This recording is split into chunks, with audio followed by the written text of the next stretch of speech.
ये ब्रेकअप होता क्या है? तुम्हें अगर प्रेम हो तो क्या तुम तय करके किसी से दूर हो सकते हो? कर कैसे लोगे? ये बात हृदय की होती है, आत्मा की होती है। तुम तय थोड़ी ना कर लोगी कल से इससे बात नहीं करनी, क्योंकि हमारा ब्रेकअप हो गया। ये क्या है? ब्रेकअप के बाद तुम अपने आप को रोक कैसे सकते हो? रोक कैसे लेते हो? यदि रोक लेते हो तो कभी कुछ था नहीं।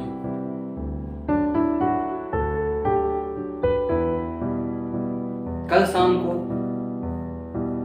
एक ही आइसक्रीम चूस लेते तुम, पहले वो दोबारा वो।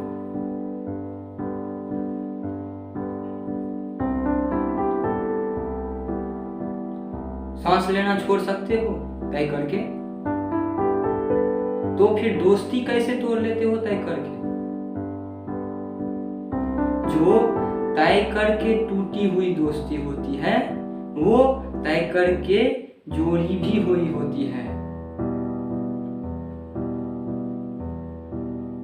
और तय करके हुई दोस्ती कभी दोस्ती नहीं होती, वो स्वार्थ होती है, कभी प्रेम नहीं।